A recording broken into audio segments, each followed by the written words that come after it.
सी मुस्कुराई और बोली, तुम्हें क्या लगता है कि मैं तुमसे शादी करूंगी? तुम एक दुकानदार हो। मैंने सिर्फ तुम्हारी हौसला अफजाई के लिए कहा था, ताकि तुम उस दिन की बात पर अपना दिल खराब ना कर लो। लेकिन इसका मतलब ये तो नहीं है कि मैं तुमसे ही शादी कर लूं। अब अगर तुमने मुझसे बात करने की कोशिश की तो अच्छा नहीं होगा। मैं तो किसी डॉक्टर या अपने बाप की तरह किसी जज से शादी करूंगी। वो इस अंदाज में बोली जैसे मैं उसका पीछा कर रहा हूँ, और फिर उसने चीखना चिल्लाना शुरू कर दिया। मैं तो हैरान ही रह गया कि औरत के भी कितने रूप होते हैं।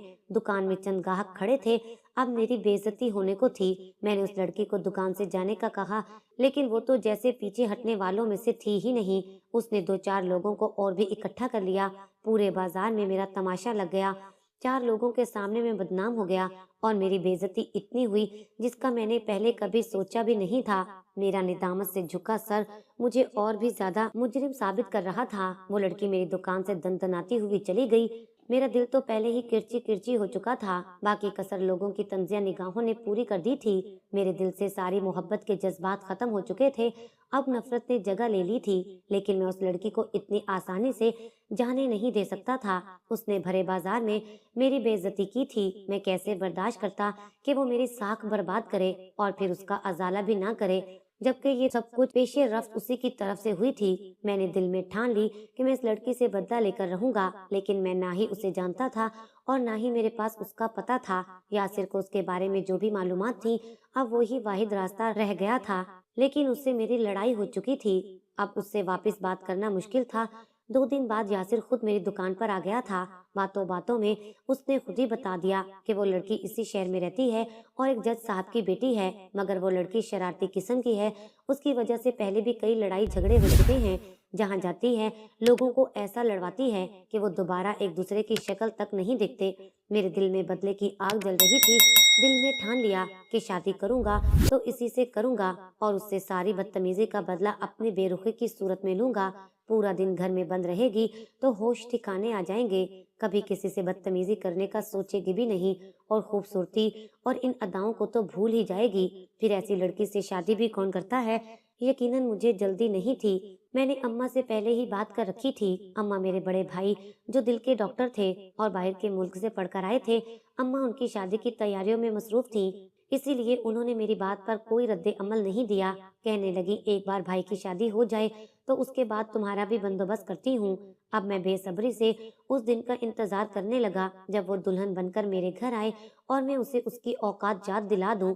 एक यही तरीका था कि मैं उसे नीचा दिखा सकता था। मैं अच्छा खासा दौलतमंद था। उसके माँ बाप इस रिश्ते के लिए कभी भी इनकार नहीं करेंगे। भाई की शादी में 2 दिन रह गए थे। ये रिश्ता अम्मा ने तय किया था और मैंने अपनी भाभी को नहीं देखा था। 2 दिन बाद हम भैया की बारात लेकर गए थे।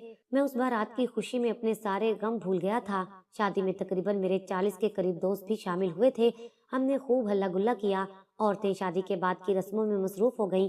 मर्द अपनी बातों में मगन थे। सुबह हुई तो तकरीबन सभी मेहमान जा चुके थे। सिर्फ हम घर वाले ही रह गए थे। अब वलीमे की तैयारी करना थी।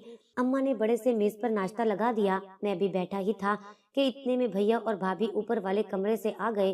भाभी के चेहरे पर नजर पड़ते ही मेरे तो जैसे पांव तले से जमीन निकल गई। मेरी भाभी कोई और नहीं बल्कि वही दुकान वाली लड़की थी जिससे मैंने बदला लेने की ठान ली थी और अम्मा को उसका रिश्ता मांगने के लिए भी कहा था। लेकिन न जाने अम्मा से क्या भूल हो गई कि उन्होंने मेरी बजाय भाई का रिश्ता उस लड़की से कर दिया और वो भाभी बनकर मेरे ही घर में मेरे सामने खड़ी थी। मेरा तो उसे देखकर खून खौलने लगा। उसकी नजर मुझ पर पड़ी तो उसने नजरें चुरा ली, गोया वो भी इस बात की गवाह थी कि मेरे और उसके दरमियान जो मुख्तसिर बातचीत हुई थी उसके बाद हम एक दूसरे के लिए अजनबी नहीं रहे थे। मेरे भैया पढ़े लिखे थे। मैं उनके सामने ऐसी कोई बात नहीं करना चाहता था जिससे मेरा तासुर उनकी नजर में खराब हो, और अब वो इस घर में आ ही गई थी तो मैं भैया के साथ अपना मामला क्यों खराब करता। मैंने दिल में ठान ली कि अब मैं इसे इस घर से निकाल कर रहूंगा। मैंने अपने दिल के अंदर छुपे वहशी दरिंदे से कहा कि मैं इसे बदतमीजी करने की सजा अच्छी तरह दूंगा। ये सारी जिंदगी भूल नहीं पाएगी। मैं अपने ही दिल में मंसूबे बनाने लगा। पहले सोचा कि घर के कामों में रुकावट डालकर मधिया को अम्मी की नजर में गिरा दूं, लेकिन फिर ये बात मुझे बहुत अजीब लगी थी। घरेलू सियासत में मेरे लिए हिस्सा लेना मुश्किल बात थी। मुझे इन चालों का नहीं पता था। मैंने एक और मंसूबा बनाया जिसके लिए मैंने यासिर से मशवरा किया। वो कहने लगा, तुम्हारा भाई वैसे तो पढ़ा लिखा है, वो अपनी बीवी को हद से ज्यादा शरीफ समझता है, लेकिन वो नहीं जानता कि इसने किस बला से शादी कर ली है। तुम चाहो तो आराम से अपनी भाभी के माजी के बारे में अपने भाई को बताकर उसे इस घर से ही निकलवा सकते हो। उसने गली के चंद लड़कों के सामने तुम्हारी इज्जत खराब की थी। तुम अगर उसे इस घर से एक बार भी जलील करके निकलवा दो तो तुम्हारी इससे बड़ी जीत और क्या होगी। यासिर की बातों में आकर मैंने अपनी भाभी के खिलाफ सोचना शुरू कर दिया। अम्मा तो अपनी बहू पर जान निछावर करती थी, जबकि मदिया भी शादी के बाद काफी सुधर गई थी। वो ना ही बाजार जाती और किसी से फालतू बातचीत ना करती, मगर मैंने ठान ली थी कि मैं अपनी बेइज्जती का बदला जरूर लूंगा। जो शादी से पहले उसने सब लोगों के सामने मेरी बेइज्जती की थी, मैंने अपने दोस्त यासिर की मदद से पूरा मंसूबा तैयार कर लिया था। अगले दिन सोची समझी स्कीम के तहत मैंने भाभी का मोबाइल फोन टेबल के पास रखा और अनजान बनकर खाना खाने में मसरूफ हो गया। थोड़ी ही देर गुजरी थी कि भाभी का फोन बजने लगा। मैंने सबके सामने भाभी का फोन अटेंड किया और लाउड स्पीकर पर कर दिया। घर के सभी लोग सुन रहे थे, जबकि मुखालफत सिम से कोई आदमी बोल रहा था, जो भाभी का नाम लेकर उन्हें कह रहा था कि तुमने मुझसे कई दिन से बात नहीं की। शादी से पहले तो मुझे रोज मिलने आती थी, हम होटलों में जाते थे, खूब इंजॉय करते थे। अब मुझे क्यों भूल गई हो? मैं तुम्हारी याद में पागल हो रहा हूँ और तुम हो के मुझे नजरअंदाज कर रही हो। जब ये बात भैया और अम्मा ने सुनी तो वो भाभी को अजीब नजरों से देखने लगे, जबकि मैं फातिहाना निगाहों से भाभी को देख रहा था। भैया पहले तो खामोश बैठे रहे, फिर यकदम चिल्ला उठे और भाभी से पूछने लगे, ये कौन है जिससे तुम दिन भर बातें करती रहती हो और शादी से पहले मिलती भी रही हो? क्या तुम मुझे बेवकूफ समझती हो? तुम्हें लगता है कि मैं कुछ नहीं जानता हूँ? मेरी एक एक हरकत पर नजर रहती है। तुम्हारे माजी के किस्से मुझे सब मालूम है। अब इस बात से साबित होता है कि तुम एक बदकिरदार औरत हो। तुम्हें मेरे घर में रहने का कोई हक नहीं। निकल जाओ यहाँ से। भाभी भैया के सामने गिड़गिड़ाने लगी। वो कह रही थी कि ये कोई रोंग कॉल थी, वो इस आदमी को नहीं जानती हैं, लेकिन भैया ने उन पर यकीन नहीं किया था और फिर हमारी लाख मिन्नतों के बावजूद भैया ने भाभी को तलाक देकर घर से निकाल दिया था। अम्मा भी कहती रह गई, तुम्हें गलत फहमी हुई है, लेकिन भैया के जहर भर चुका था कि उन्होंने उस फोन कॉल पर यकीन करके भाभी को घर से निकाल दिया था, जबकि ये कॉल मेरी शरारत थी। उसके बाद मैं पछतावे की आग में जलने लगा। मैंने सोचा नहीं था कि भाई इतना सख्त रद्द अमल देंगे। मैंने तो यासिर के कहने पर भाभी को सबक सिखाने की हल्की सी कोशिश की थी, लेकिन मेरे भाई ने अपना ही घर उजाड़ दिया। अब मैं खुद को इसके लिए मुजरिम समझता हूँ और आज तक मैं अपनी बीवी के साथ खुश नहीं रह सका हूँ।